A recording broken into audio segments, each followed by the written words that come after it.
Everybody, Dan Ruth here with LA Hidden Gems. Welcome to the opening of the Hollywood Fringe Festival, the West Coast's largest arts festival of theater, performance, clowning, solo, comedy, you name it. Welcome in.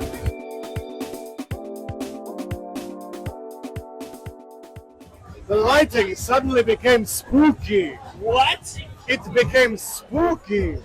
Just as you walked up, it became spooky. Something spooky. It's gonna get spooky. Jon, welcome.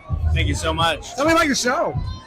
My show, it's a paranormal comedy show that's gonna give you goosebumps. It's about my grandmother's imaginary friend who turned out to be not so imaginary.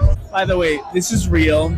You're gonna see one clip from the paranormal investigation in my grandmother's house where my mother is having a panic attack, and it's hilarious to watch other people freak out, but also I only do something spooky in haunted theaters, and the theater I'm doing it in is haunted, and I have paranormal devices. Opening night, so much shit happened that was not supposed to happen, including my grandmother's haunted clock wouldn't stop chiming, and it's broken. It's been broken since 1999. Wait, Jon, what theater are you in? I always call it the Broadwater. It's not. It's the Broadwater. The Broadwater. The Broadwater Studio. The Broadwater Studio. I took my paranormal devices into each one of the theaters, and when I went to that room, they all went off.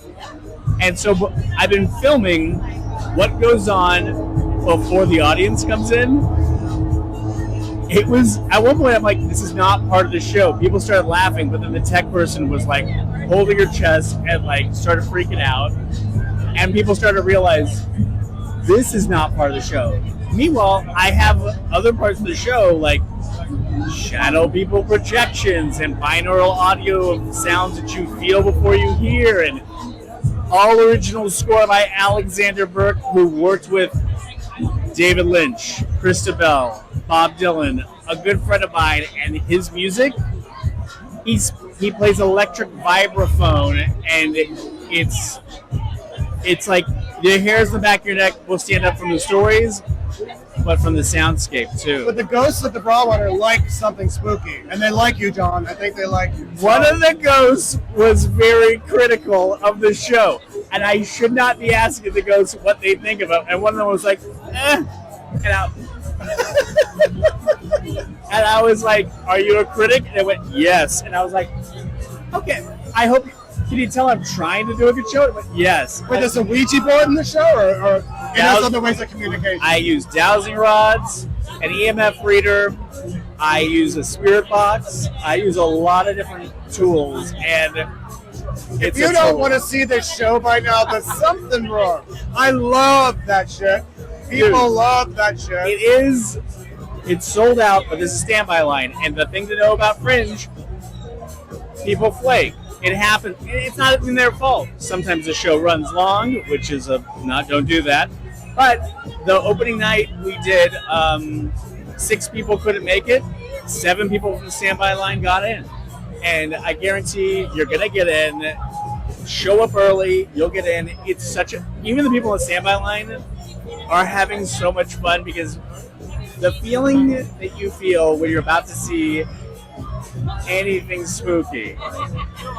It's like, that's why I called it something spooky. I'm like, what do I call this? I know I want it to be something spooky. And I was like, call it something spooky. I think I'm going to have you on a long-form interview, because I want to ask you a lot more questions, especially about other festivals that involve scary, spooky theater. We'll talk. Yeah, please.